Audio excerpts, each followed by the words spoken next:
This video and all of its contents, including any opinions expressed by the narrator, are strictly for entertainment purposes only and is not intended in any way as a substitute for professional services and consultation from a licensed therapist, doctor, attorney, or other licensed professional service provider. Each person must make their own life decisions, and those decisions are theirs. Welcome back to Find Your Alpha. We've got another great video for you this week, and you can see the title right on your screen. I ghosted my fiancée after she wanted to spend time with another couple. Let's get right into this story.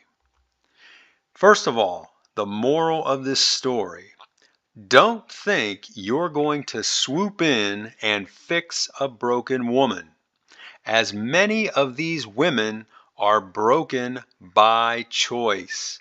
And I'll leave you with this message: don't be a white knight. Let's get into it. This story dates back to June of 2021. This guy starts off and he says, "Greetings, my fellow readers. I've been a follower of this blog for several years and never thought I'd be in a position where I'd need your advice. But here I am. I'm a 24-year-old male, call me Jeff, and my fiancée is a 22 female, call her Julie. I met Julie at the fast casual restaurant where she works as a cashier slash beverage server. From the first time I saw her, I thought she was super hot and would always make a point to talk to her. If she was busy with another customer, I would let people go in front of me so I could place my order with her.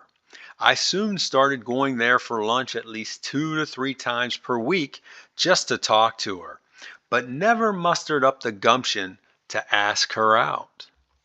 Then one day, while she was ringing me out, she wrote her number on the back of my receipt and told me to call her that evening as she really likes talking to me. I had another story. I think this woman actually worked in a grocery store and she wrote her number on the back of a receipt. I did, and we talked for 2 hours straight. Before hanging up, I asked her out on an official dinner date. The date went great, and she opened up to me about her life. She explained that she was the mother of a 4-year-old boy. That's the first red flag in this story.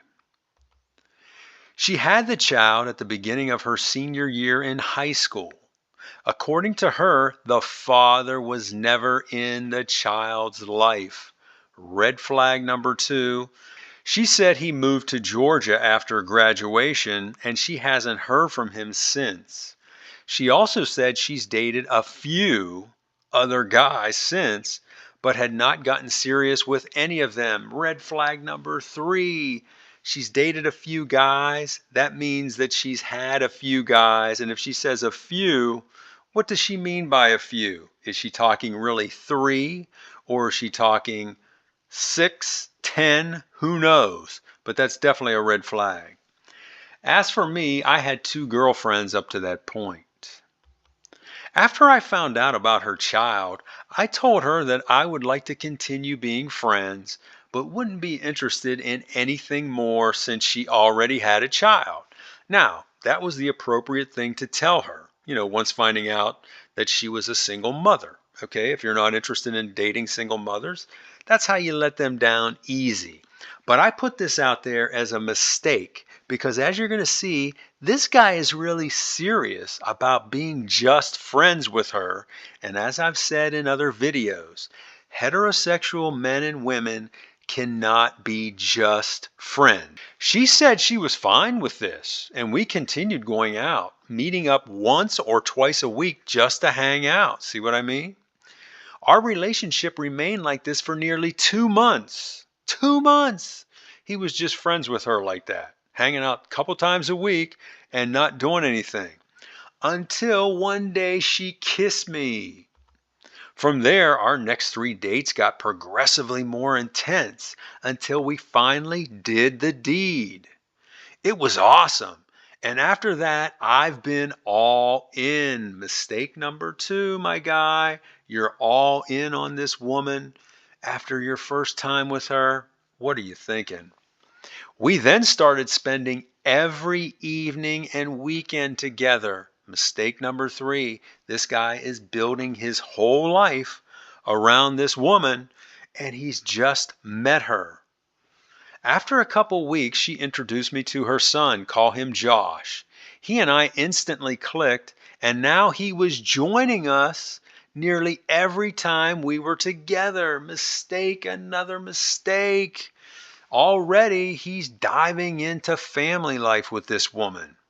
Man alive, he went from, hey, I'm not interested, to all of a sudden now where he's totally bought in. Despite my initial objections, I fell in love with Julie and her son. Another mistake, he's falling in love immediately. When I told my parents about this situation, they both objected. They said while this Julie may be a great girl, I could do better, as I recently got my degree and had a good job now. My mother asked me if I really wanted to raise another man's child. Good question, Mom. I told her we were not at that point yet, but I would in the right situation. A few weeks later, I introduced my parents to Julie and Josh, and their opinions softened quite a bit. They thought Julie was very nice and immediately took a liking to Josh. Afterwards, they told me they approved of our relationship, but asked I be cautious, as I had only known her for a few months at that point. I told them that I would be taking things slow. Well, let's see how slow you take them. At the time, Julie had a roommate. Call her Jane. Jane worked with Julie at the restaurant and was engaged to be married. After Julie and I had been dating for 8 months, she told me Jane would like to move in with her fiancé now, but she couldn't afford the rent if Jane moved out. I thought about it and decided I would move in with Julie and Josh, which would enable Jane to move out. Another mistake this guy is making. Already he's jumping into living with this woman and her son. Big mistake. I'd been living with my parents my whole life, including during college, and thought it was time for me to spread my wings. It was time for you to spread your wings and fly, but not by moving in with this woman. Julie and Jane were all for it. Well, of course, Jane was. She wants to move out, and Julie was because now she's going to have you totally wrapped around her finger paying her bills. However, my parents were dead set against it. They told me it was my decision, but said I was making a mistake. I told them it's not a commitment, and I wouldn't be signing a lease, just taking over Jane's portion of the rent payment. At the time I moved in, there were 7 months remaining on the lease. Flash forward, and Julie, Josh, and I have been living together for nearly 5 months, and things have been great. I was madly in love with Julie, and little Josh and I had become very close. So close, he told me that he wished I was his dad. Although I believe Julie put him up to it, I know he really likes me. Another red flag, this woman is using her child as ammunition to get you roped in. That is not a good thing, folks. Not a good thing. And really, it's disgusting when you think about it. Like I said, everything was great. There was only one oddity that happened about 3 weeks ago. One night after Josh fell asleep, Julie and I were talking, and she told me that another one of her coworkers, call her Jamie, thought I was handsome and wanted to sleep with me. She then proceeded to say Jamie's husband wanted to sleep with her. I was totally shocked and appalled by this, and I put down here, this is a double red flag.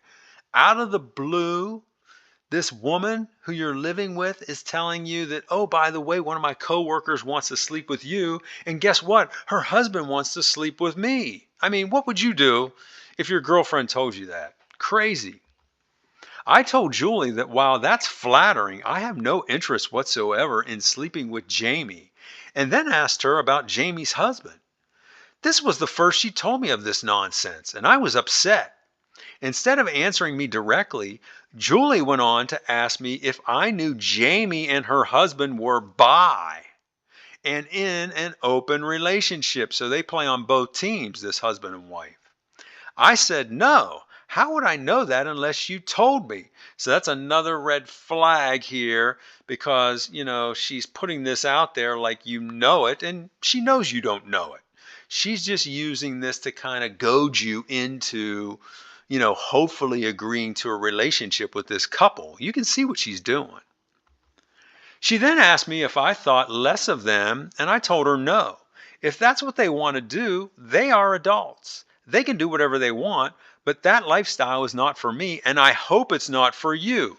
Here's another mistake this guy made because he says, I hope it's not for you, instead of addressing it with her directly saying, hey, what's going on here? Are you into this? Do you want to do this? If you want to do this, well, guess what? It's not for me and we're breaking up. But instead he says, I hope it's not for you.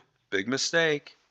We left the conversation there, but Julie's demeanor had me thinking about this off and on for the past few weeks. Another red flag. These red flags, he's got multiple red flags, but he didn't put them all together. He says, now let's jump to yesterday. Last night, actually, when everything hit the fan. Let's find out what happened last night. Julie's former roommate Jane and her longtime boyfriend got married.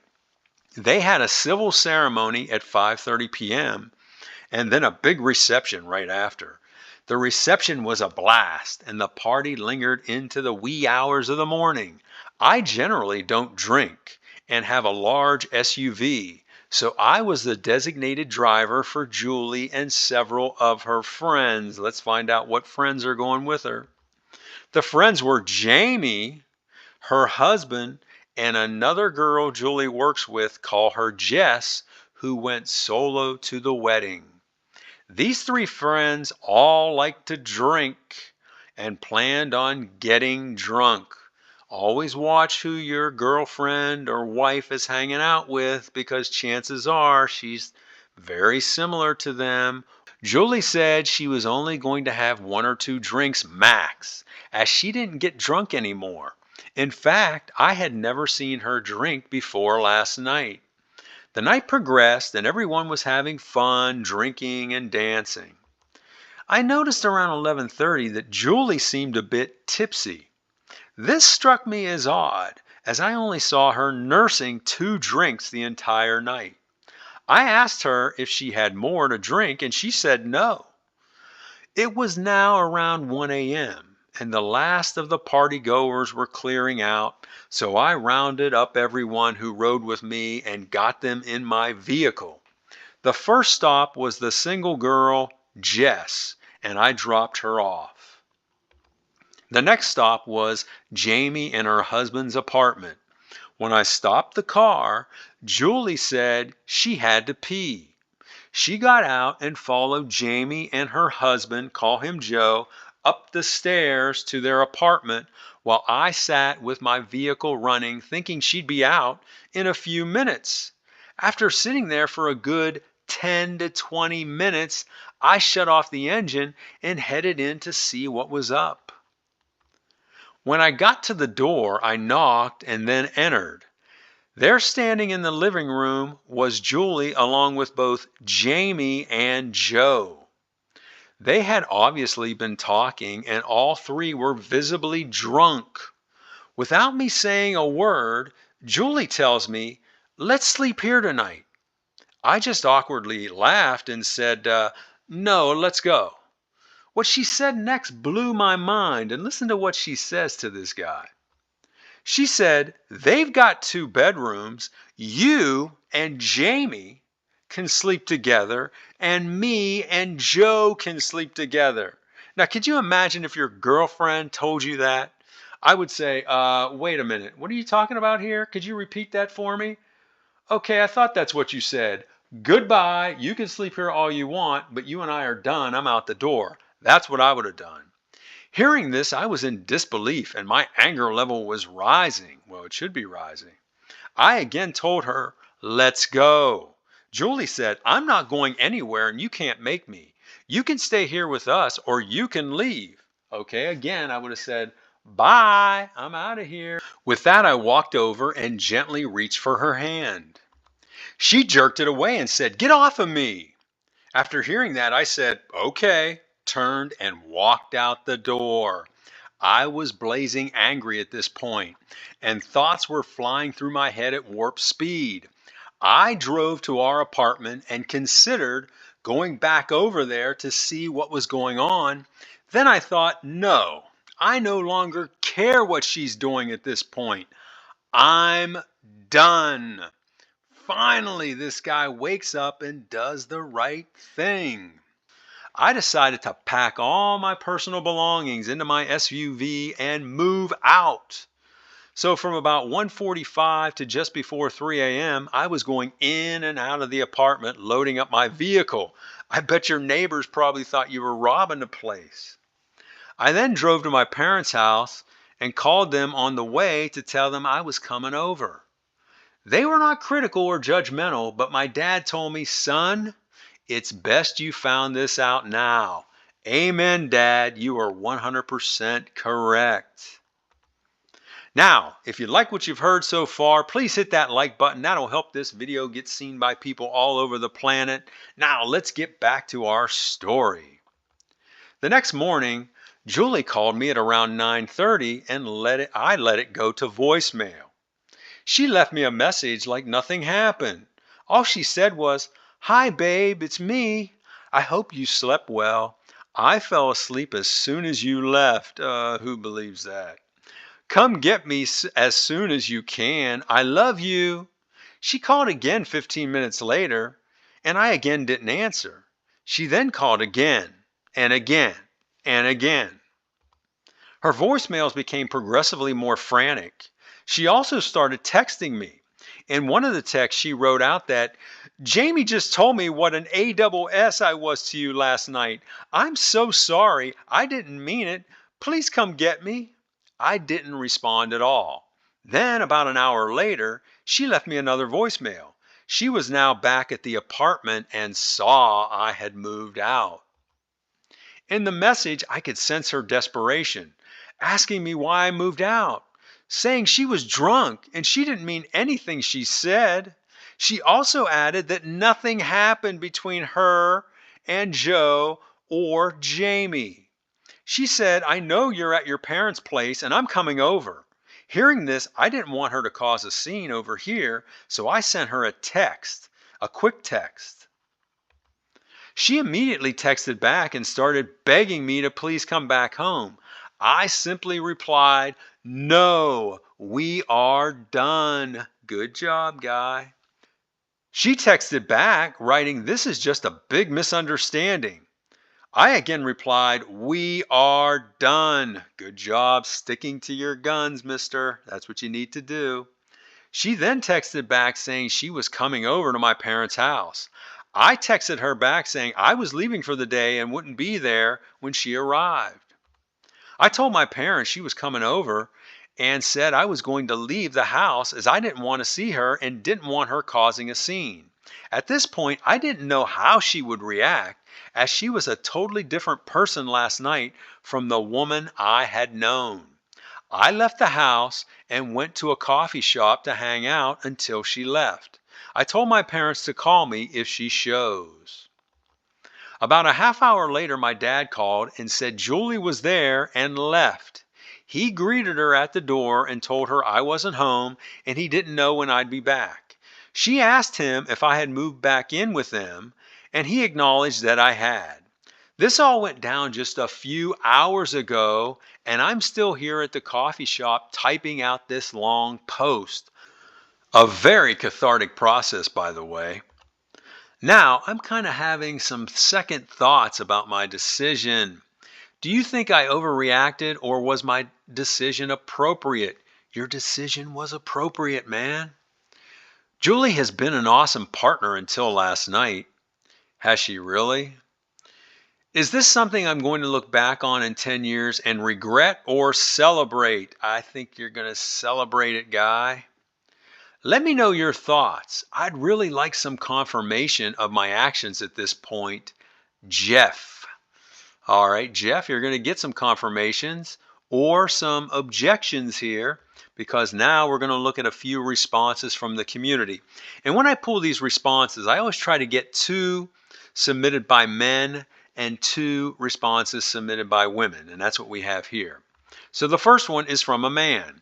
He says, "Dude, I hate to break it to you, but Julie has been doing Jamie and her husband for months." That's what I think too. As soon as I read this story, that's what I thought. The alcohol didn't cause her to lose control. The alcohol is true serum that brought out the real Julie. That's the thing about alcohol in these cheating situations. The women, if you notice, they will always say, "Oh, I did it because I was drunk. I was under the influence." No, alcohol is a truth serum. It brings out the real person, their real feelings. And I agree 100% with what this respondent said.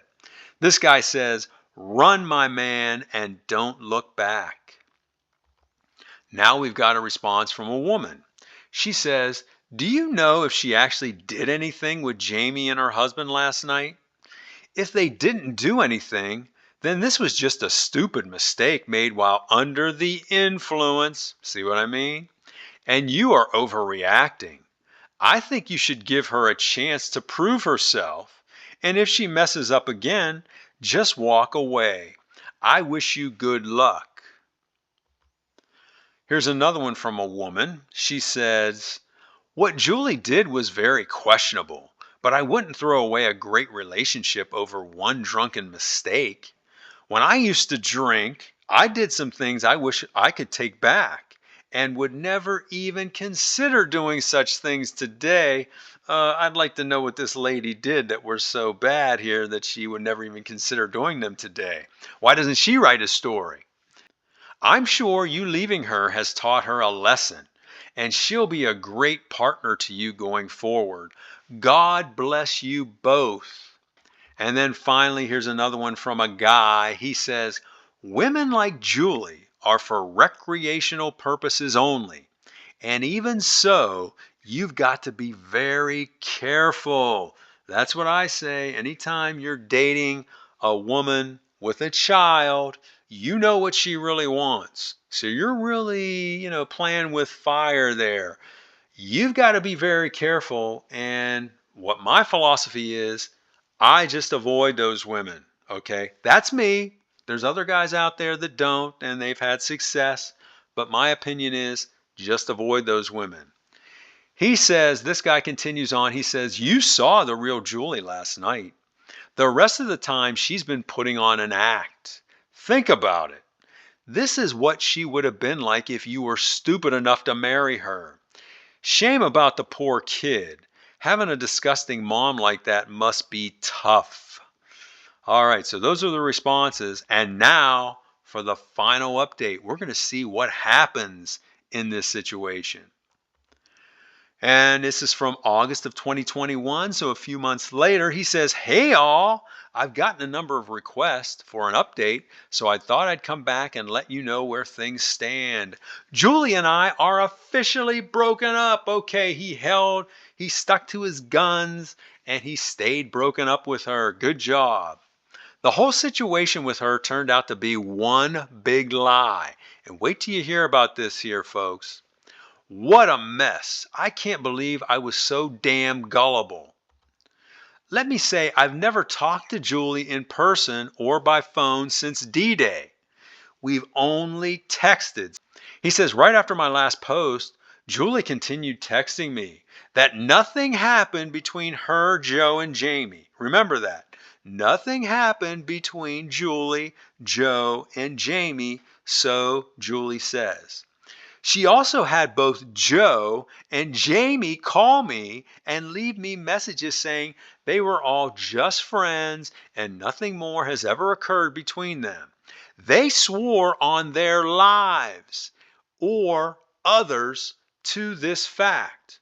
So basically, what he's saying is that they swore on their own lives and on others' lives to this fact. Remember that. Remember that as we go on in this story. Well, I've come to find out that wasn't true at all. I recently started taking an axe throwing class offered at a local pub.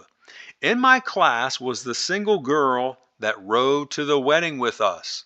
Call her Jess. And he introduced Jess before, so I'm not sure why he put in this story, call her Jess. So he's reintroducing her. He says, after our first class, I asked Jess if she had time to have a drink and catch up, and she said yes. We were talking, and she was asking me the reason why I broke up with Julie, and I told her.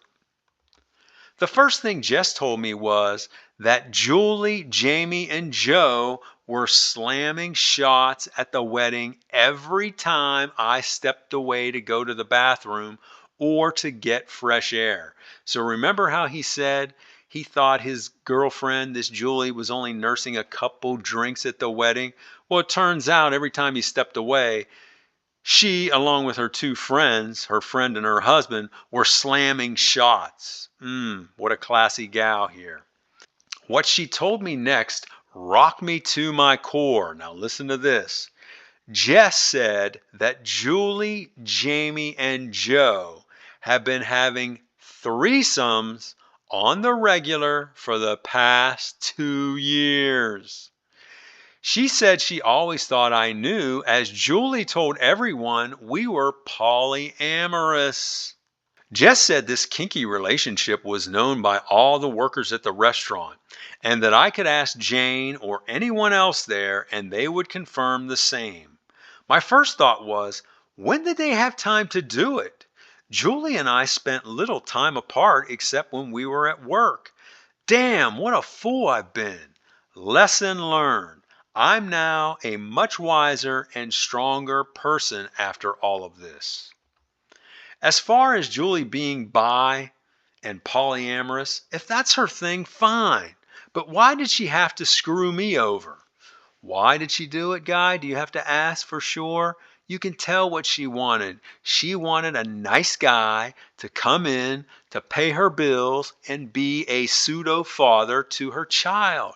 That's what she wanted. She really wasn't interested in you beyond that. Get it through your head. What a piece of garbage. It's strictly casual dating for me from now on. On that note, Jess and I just started an FWB, a Friends with Benefits. So now he's hooking up with this Jess. And it's been awesome so far. I'm sure it has. Julie doesn't know. She still calls or texts me every few days begging me to come back. I've never responded and never will, Jeff. So that's the story. And you can see right up front, this guy made mistake after mistake after mistake. But I have to say, once the mess, as he calls it, hit the fan, he took the appropriate action. He immediately moved out and he pretty much has ghosted her. And that's what I would have done as well, especially finding out all of the things he found out about her and what she's been doing with her friend and her friend's husband for the last 2 years. That is just disgusting. So those are my thoughts on this, folks. Let me know what you think about it. How do you think this guy did in this situation? Did he handle it appropriately, or, would you have handled it differently? Would you have given this woman another chance? Tell us about it in the comments. Also, remember to hit that like button, share this video with your friends, and please subscribe to this channel, and I will talk to you on the next one.